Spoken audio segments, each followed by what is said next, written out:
Emmanuel Faux, Europe Nuit, autour du monde. Autour du monde, le regard international d'Henri Guirchoun qui revient ce soir sur l'affaire des écoutes de la NSA. On a parlé de ce conseil de défense réuni ce matin autour de François Hollande à l'Élysée.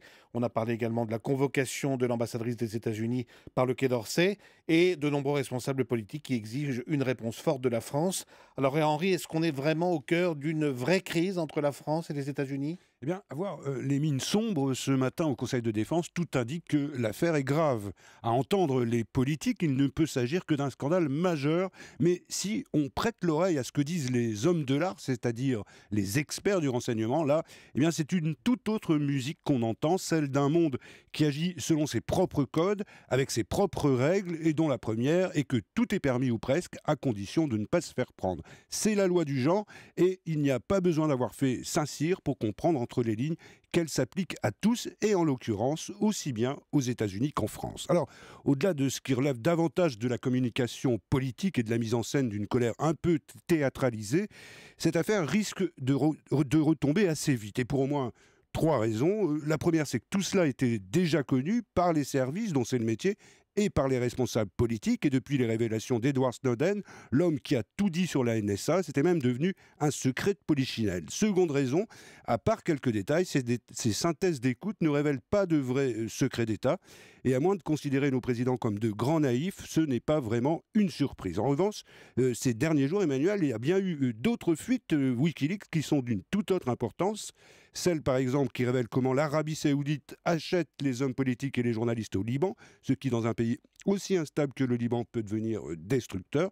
Et puis, il y a aussi l'espionnage des ordinateurs de toute l'équipe des négociateurs sur le nucléaire iranien. Et ça aussi, c'est autrement plus sérieux. Et quelle est la troisième raison dont vous avez parlé qui pourrait limiter les conséquences de cette affaire ? Bien, la troisième raison, c'est la prudence, ou si vous voulez, la crainte d'autres révélations, d'autres documents qui pourraient prendre cette fois les responsables français à contre-pied. C'est précisément ce qui est arrivé à Angela Merkel en Allemagne. Tout le monde se souvient de sa colère en découvrant que son portable avait été écouté par les Américains. Elle avait dit « entre amis, ça ne se fait pas ». Depuis, on a appris que les services allemands avaient mis sur écoute de nombreux responsables européens et même des entreprises comme Airbus pour le compte de la NSA américaine.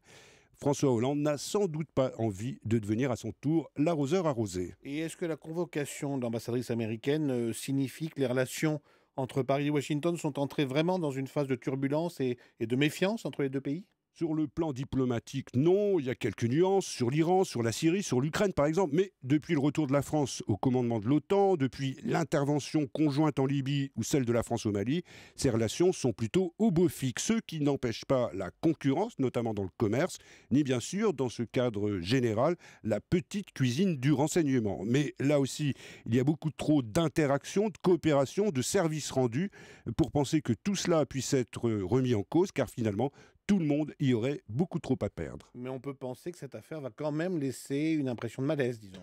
Oui, mais le vrai malaise, Emmanuel, c'est celui de cette machine infernale aux capacités infinies, cette sorte d'arme absolue dont aucun dirigeant ne voudra se passer s'il en a les moyens et dont personne n'aura plus vraiment la maîtrise.